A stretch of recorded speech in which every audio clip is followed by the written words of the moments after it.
Assalamualaikum warahmatullahi wabarakatuh. Kami dari kelompok 11 akan mempresentasikan hasil kerja kelompok kami yang berjudul Islam dan Penerapan Ipteks dalam Fikih Informasi dan Komunikasi.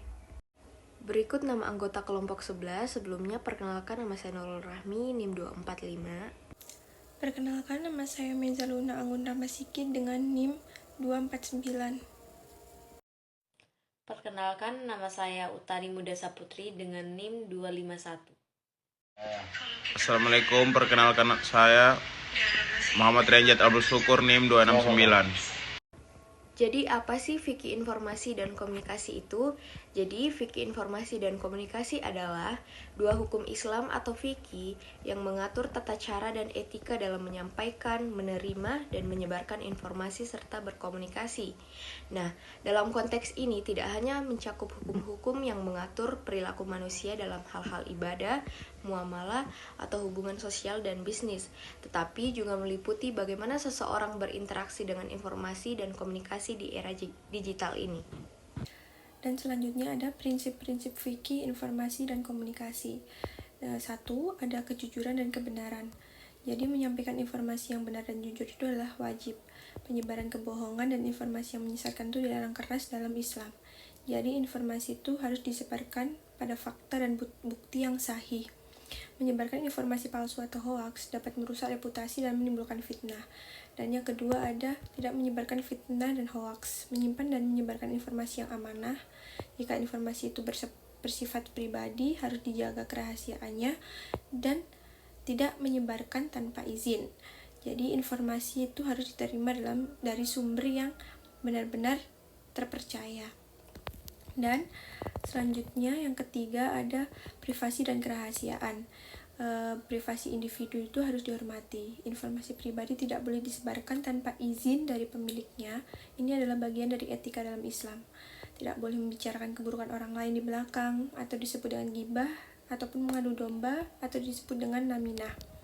Dan yang terakhir ada tabayun, yaitu melakukan verifikasi terhadap informasi yang diterima sebelum disebarkan. Hal ini untuk memastikan bahwa informasi tersebut benar dan tidak menyesatkan, tidak mudah terpercaya, dan langsung menyebarkan informasi tanpa melakukan verifikasi kebenarannya. Di sini saya akan menjelaskan tentang hukum Islam terkait informasi dan komunikasi yang terdiri dari 3, yaitu yang pertama yaitu ghibah atau mengunjing. Ghibah adalah membicarakan seseorang dengan cara yang mereka tidak suka, baik benar maupun salah, tanpa sepengetahuan mereka.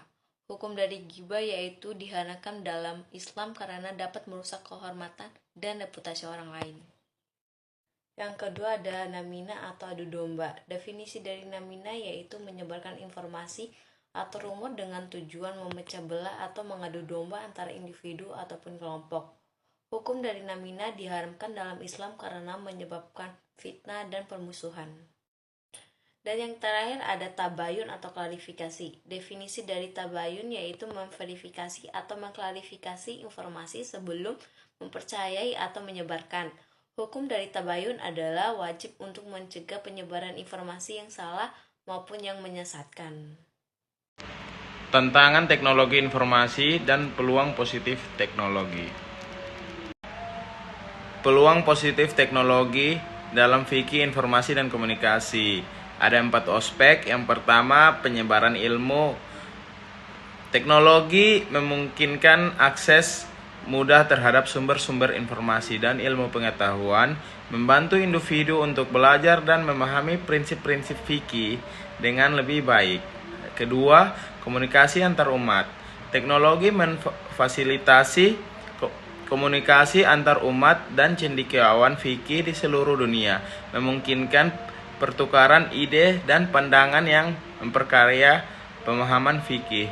Ketiga, diseminasi fatwa. Penggunaan teknologi memudahkan penyiaran fatwa dan pandangan fikih dari para ulama kepada umat secara luas dan cepat. Dan yang terakhir, penggunaan media sosial. Platform media sosial dapat digunakan untuk berbagi pengetahuan fikih, memperluas jangkauan pesan-pesan agama, dan memfasilitasi diskusi keagamaan yang bermanfaat. Tantangan teknologi informasi dalam fikih informasi dan komunikasi.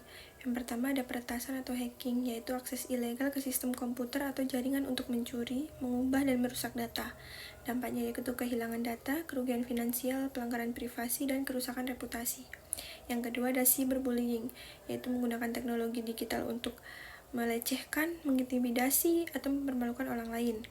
Dampaknya yaitu masalah kesehatan mental bagi korban, termasuk kecemasan, serta potensi kerusakan hubungan sosial.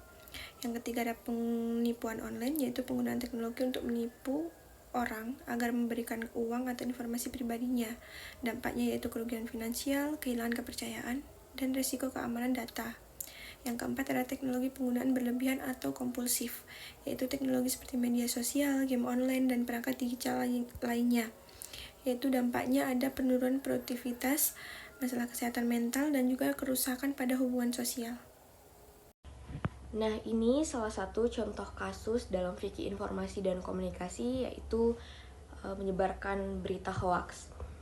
Jadi, hoaks itu merupakan cerita yang tidak benar dengan melebih-lebihkan rumornya.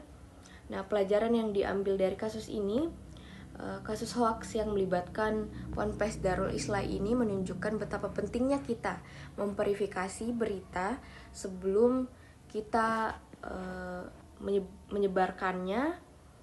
Jadi tidak merugikan masyarakat luas dan tentunya tidak menimbulkan keresahan di masyarakat luas. Oleh karena itu, masyarakat pun dihimbau untuk selalu berhati-hati dan kritis terhadap informasi yang beredar, terutama yang berpotensi menimbulkan ketegangan sosial. Berikut dokumentasi kita bersama dosen Fakultas Agama Islam, Pak Muhammad Ainur Rosiki, SPD MPD. Sekian pula dari kelompok kami, kurang dan lebihnya mohon dimaafkan. Wabillahi taufiq wal hidayah. Wassalamualaikum warahmatullahi wabarakatuh.